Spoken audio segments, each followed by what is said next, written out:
Welcome to I news. Russia Ukraine యుద్ధంలో drone దాడులు కొత్త మలుపు తిరిగాయి.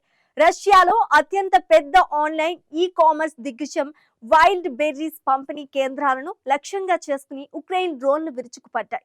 సైన్యానికి డ్రోన్ భాగాలు, కమ్యూనికేషన్ పరికరాలు సరఫరా చేసుకున్నారనే ఆరోపణలతో 4 రోజుల వ్యవధిలోనే రెండోసారి జరిగిన ఈ విధ్వంసకర దాడుల్లో నలుగురు తీవ్రంగా గాయపడగా వ్యాపార వ్యవస్థలు అతలాకుతలమైపోయాయి.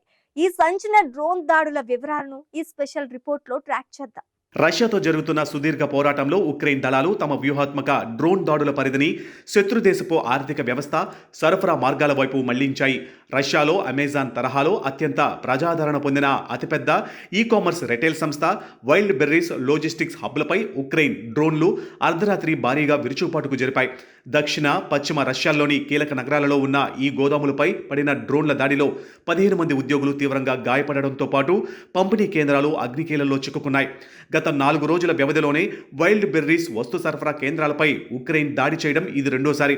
శని, ఆదివారాలలో తాంబౌ, ఎలక్ట్రోస్టాల్ నగరాలలో ఉన్న గోదాములపై జరిగిన దాడుల్లో 8 మంది ప్రాణాలు కోల్పోగా ఇప్పుడు క్రాస్నోదార్, స్ట్రావోపోల్ ప్రాంతాలలోని పంపిణీ కేంద్రాలను లక్ష్యంగా చేసుకున్నారు. ఉక్రెయిన్ అధ్యక్షుడు వొలిదిమిర్ జెలెన్స్కీ ఈ దాడులను ధృవీకరిస్తూ రష్యా సైన్యానికి అవసరమైన డ్రోన్ విడిభాగాలు, నావిగేషన్ పరికరాలు, మిలిటరీ గేర్లను సరఫరా చేయడంలో భాగస్వామ్యమైన లాజిస్టిక్స్ కేంద్రాలనే తాము ఖచ్చితత్వంతో ధ్వంసం చేశామని వెల్లడించారు.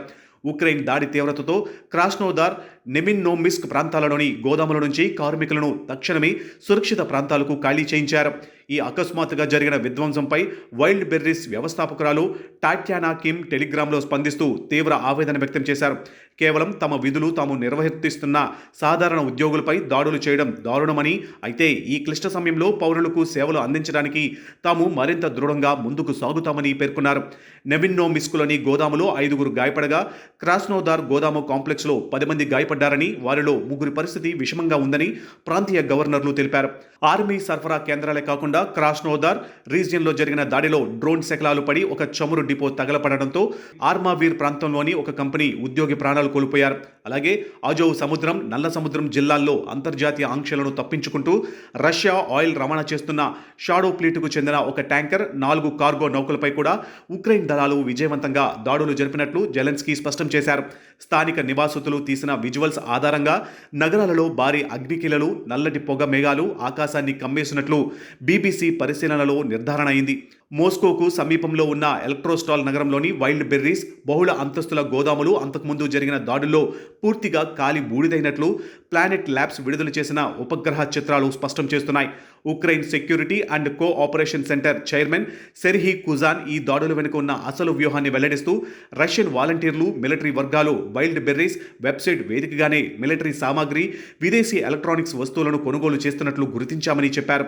రష్యా ఆర్మీకి చేరే ద్వివిధ ఉపయోగ వస్తువుల సరఫరా గొలుసును దెబ్బతీయడమే ఉక్రెయిన్ ప్రధాన లక్ష్యమని ఆయన వివరించారు. ఈ రకమైన దాడులు కేవలం సైనిక సరఫరాలను నిలిపివేయడమే కాకుండా రష్యా ఆర్థిక వ్యవస్థను, వ్యాపారులను కోలుకోలని దెబ్బతీస్తున్నాయి. గ్లోబల్ రిటైలర్ అమెజాన్ తరహాలోనే వైల్డ్ బెర్రీస్ కూడా లక్షలాది మంది చిన్న తరహా వ్యాపారుల వస్తువులను భద్రపరిచి కస్టమర్లకు డెలివరీ చేస్తుంది. తాజా దాడుల వల్ల గోదాముల్లో నిల్వ ఉంచిన కోట్ల రూపాయల విలువైన దుస్తులు, గృహోపకరణాలు కాలి బూడిదవ్వడంతో చిన్న వ్యాపారులు తీవ్ర దిగ్భ్రాంతికి గురవుతున్నారు. మళ్లీ దాడులు జరిగితే వ్యాపారం మూసేయడం తప్ప వేరే మార్గం లేదు.